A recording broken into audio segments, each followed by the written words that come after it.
Nous sommes le 29 septembre 2016. Bienvenue sur ESAE TV pour vous informer. Voici le sommaire. L'inclusion financière est au cœur d'un atelier d'échange qui se tient depuis ce jeudi matin à l'Infosec de Cotonou en présence de la ministre de la Microfinance. Nous en parlerons dans cette édition. Ouverture ce jour de la deuxième session ordinaire de l'année 2016 de la Haute Autorité de l'Audiovisuel et de la Communication. Des précisions dans un instant. Le nouveau maire d'Alada est connu, il s'agit de Michel Aklehinto. Retour sur une cérémonie d'installation riche en émotions qui a mobilisé fils sages et dignitaires de la cité de Adjaouto. La page Inter viendra mettre un thème à ce journal. Bienvenue à tous. Un atelier d'échange sur la microfinance a officiellement démarré ce jour à l'Infosec de Cotonou. Il est question de faire le bilan des réformes des systèmes financiers décentralisés et d'élaborer des perspectives pour un meilleur rayonnement de ce secteur. Le point avec Billy Laibi et Leandro Kodo. 10 ans après la mise en œuvre des systèmes financiers décentralisés, le gouvernement du Nouveau Départ fait l'état des lieux des programmes des SFD. À travers un atelier d'échange qui se tient depuis ce jeudi matin à l'Infosec de Cotonou, l'État béninois entend optimiser la contribution de la microfinance à l'inclusion financière, fermement affirmée dans la vision du gouvernement qui veut protéger les plus démunis et réduire la précarité. Le secteur de la microfinance a connu, notamment dans les pays de l'UEMOA, un développement assez remarquable durant ces 2 dernières décennies. Ce développement est caractérisé par la croissance rapide du nombre d'institutions de microfinance qui se focalisent sur l'offre de produits et services financiers adéquats aux populations pauvres exclues du système financier classique. Ces systèmes financiers décentralisés ne sont pas tous structurés selon les normes. Leur clientèle a presque triplé entre 2005 et 2015, en passant de 687 000 à 1 825 000 clients. La mise en œuvre des activités de microfinance pendant une décennie au Bénin aura permis d'enregistrer des avancées significatives. Ceci grâce à la volonté politique de l'État qui, en tant que chef de file, a coordonné et conduit les actions de tous les acteurs de ce système. La microfinance, comme vous le savez si bien, est reconnue au plan mondial comme un outil efficace de lutte contre la pauvreté. En plus de sa fonction régalienne, consistant à la création d'un environnement sécuritaire des systèmes financiers décentralisés, l'État béninois a mis en place plusieurs dispositifs publics ayant pour principal objectif l'inclusion financière.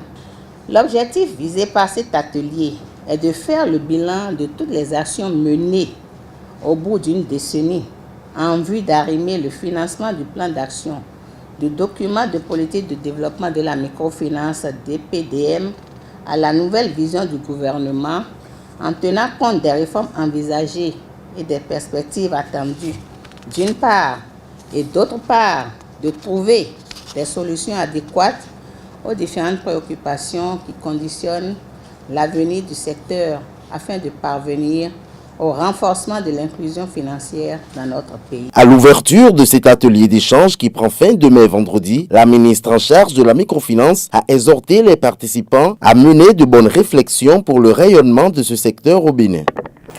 Michel Aklehinto, nouveau maire élu de la commune d'Alada, a reçu hier des mains du secrétaire général de la préfecture de l'Atlantique les attributs de sa nouvelle fonction. Un mandat sous le signe de l'humilité, la réconciliation, la justice et la paix. Suivez. Je déclare officiellement installé au nom du préfet du département de l'Atlantique, le maire Michel Aklehinto, dans ses fonctions et lui souhaite beaucoup de succès. Cet acte vient mettre fin à plusieurs mois de dissension au sein du conseil communal d'Alada et marque par ailleurs un nouveau départ pour le développement de la cité de Adjaouto. Le nouveau premier citoyen d'Alada, installé ce mercredi après l'engagement devant ses administrés, sages, notables et hommes politiques de travailler ensemble avec toutes les couches sociopolitiques pour le réel rayonnement de la commune. C'est avec fidélité que je m'acquitterai des engagements pris tout au long de mon mandat. Ma détermination est totale et est partagée par la majorité des conseillers communaux qui ont toujours eu à cœur l'intérêt supérieur des filles et fils de notre commune. À cette cérémonie, jeunes, représentantes des femmes, dignitaires religieux, délégués du personnel de l'administration communale, présidents de l'association de développement sont passés tour à tour au pupitre pour formuler leurs souhaits et doléances au nouveau homme fort de la ville d'Alada. Les fonctionnaires de l'administration souhaitent que l'autorité communale tire conséquemment leçon du passé pour mieux construire le présent et l'avenir. Pour rappel, Michel Aklerento, premier adjoint du maire déchu, Mathias Djigla, est élu le 16 septembre dernier à la tête du conseil communal à l'unanimité des conseillers présents.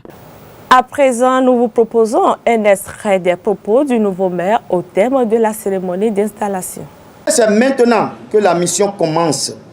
Il n'est point question de baisser la garde, mais de redoubler d'efforts. Ma vision du pouvoir est d'utiliser les prérogatives conférées par la loi au maire pour apporter des solutions aux maux qui assaillent quotidiennement nos populations extrêmement démunies.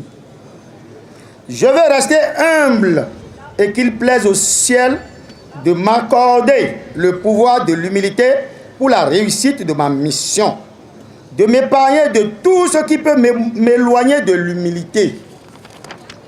La réconciliation des acteurs politiques pour les rassembler autour des priorités de développement de notre commune. La justice pour l'appréciation, la reconnaissance des droits et du mérite de chacun en référence aux lois en vigueur dans notre pays. La solidarité envers les couches les plus défavorisées de notre population. Dans ce cadre, je vais soumettre au conseil communal des propositions pour l'institution d'un mois de la solidarité chaque année. La paix qui est en fait un comportement sans lequel nos efforts de développement seraient vains. Distingués invités, mesdames et messieurs, je ne baisserai pas les bras face à la pauvreté qui en fait est notre ennemi commun.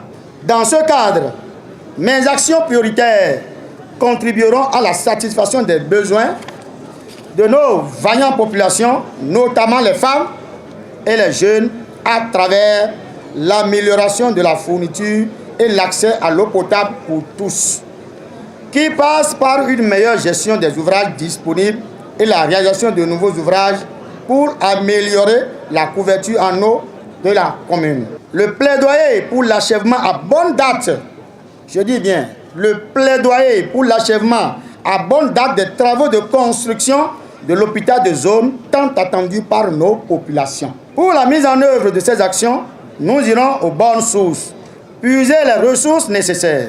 Les rivalités politiques malsaines constituent, entre autres, un obstacle majeur à surmonter. Pour finir, je voudrais réitérer, au seuil de mon mandat, mon engagement indéfectible à œuvrer pour le rayonnement de la commune d'Alada. Le président de la Haute Autorité de l'Audiovisuel et de la Communication, HAC, Adam Tessi, a ouvert ce jour la deuxième session ordinaire de l'année 2016 de l'institution à son siège. Pendant les 4 prochains mois, les conseillers et le personnel vont se pencher sur un certain nombre de dossiers importants, dont celui relatif au passage de l'analogique au numérique. Compte rendu, Karl Kitome.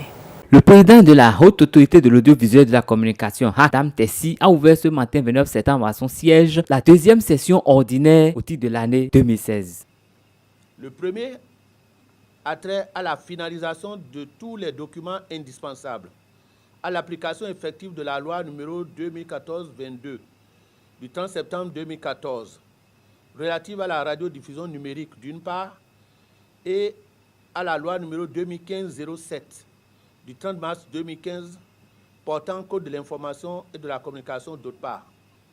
Voilà pourquoi cette session que nous ouvrons solennellement ce jour, jeudi 29 septembre 2016, sera celle à l'issue de laquelle la HAC pourra dire « Ouf, le peuple béninois est enfin libéré, car il entre désormais de plein pied dans l'ère de la migration. » D'autres dossiers retiendront également l'attention des conseillers. Nous pouvons dans un premier temps nous approprier la loi organique portant conditions de recours au référendum en République du Bénin.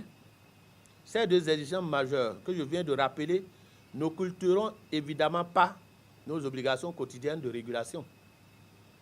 Il y a enfin un dossier spécial sur lequel je voudrais mettre un accent particulier.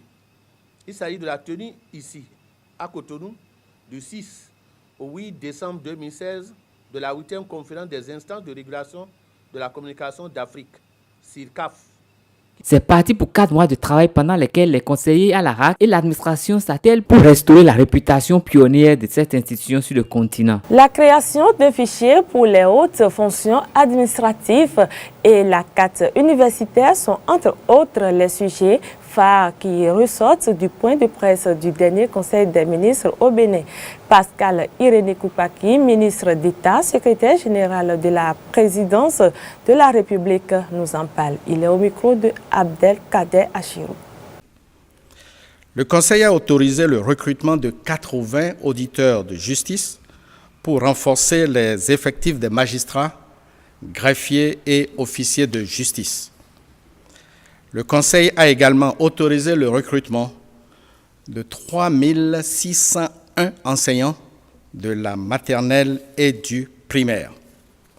Le Conseil a pris acte du compte-rendu qui a été fait par le ministre du Travail, de la fonction publique et des Affaires sociales, compte-rendu relatif à la mise en œuvre du décret portant création du fichier national qui constitue ce fichier une mesure clé entrant dans le cadre de la dynamisation de l'administration et de sa modernisation. Il s'agit de pourvoir les hautes fonctions de la chaîne des dépenses publiques par appel à candidature. Le ministre a fait part au Conseil des tâches et actions engagées dans ce cadre. Ce fichier, qui est en réalité une liste informatisée de cadres aux emplois de la chaîne des dépenses publiques, ce fichier sera donc disponible avant la fin de cette année 2016. Création de 4 universités nationales en République du Bénin. Le Conseil a examiné à nouveau la carte universitaire de notre pays à l'issue de diverses consultations. Ces consultations ont montré qu'il était devenu impérieux de revoir cette carte afin de mutualiser les ressources humaines, matérielles, pédagogiques, infrastructurelles et d'offrir au personnel et aux étudiants de meilleures conditions de travail et d'études, tout en s'efforçant, à travers les brassages, de construire et de renforcer l'unité nationale. Ainsi, il est créé 4 universités, 2 universités pluridisciplinaires, Abomey-Calavi et Parakou, et 2 universités thématiques, Abomey et Porto Novo. Le décret portant création de ces 4 universités a été adopté par le Conseil. Le décret donne la liste des facultés, écoles et instituts qui sont regroupés ou rattachés à ces 4 universités. Suivez la page Inter, elle porte la signature de Karine Adeni. Démarrons les actualités hors de nos frontières par la Côte d'Ivoire, où le Conseil des ministres examine depuis hier, mercredi 28 septembre, l'avant-projet de nouvelle constitution. Le texte passera ensuite par l'Assemblée nationale pour être soumis à l'approbation des députés avant de faire l'objet d'un référendum. La date du premier examen est arrêtée au 5 octobre et se déroulera en 2 phases. Tout d'abord, les élus prennent connaissance du document et y ajoutent éventuellement des amendements. Puis en séance plénière, ils procéderont à son adoption dans 1 semaine ou 2 en fonction des débats. En RDC, après le général Kanyama, en juin, les États-Unis viennent de sanctionner 2 autres généraux congolais pour leur comportement répressif vis-à-vis du peuple de la RDC. Ce sont les généraux Gabriel Amisi Kumba, dit Tango Fort, et John Numbi Banza Tambo. Le général Amisi Kumba est accusé d'avoir commandé les forces armées pendant la répression de manifestations politiques, notamment à Kinshasa. Quant au général Numbi, ce sont les manœuvres d'intimidation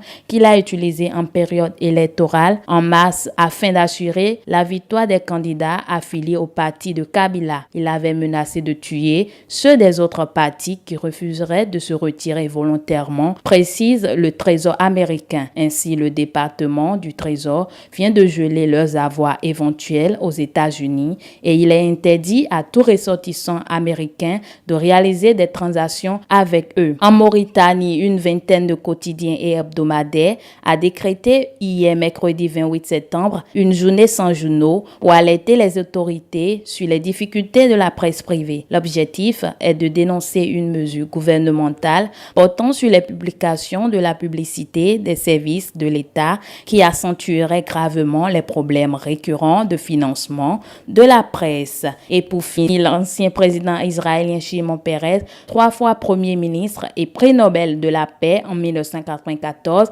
a tiré sa révérence hier, mercredi 28 septembre, à l'âge de 93 ans. L'ancien président avait été hospitalisé il y a 2 semaines, puis placé sous assistance respiratoire et sédative pour un AVC majeur accompagné d'une hémorragie interne. Jugé critique par les médecins, son état de santé s'était d'abord amélioré, mais mardi, il s'était brusquement détérioré. C'est la fin de cette édition que nous vous remercions d'avoir suivi.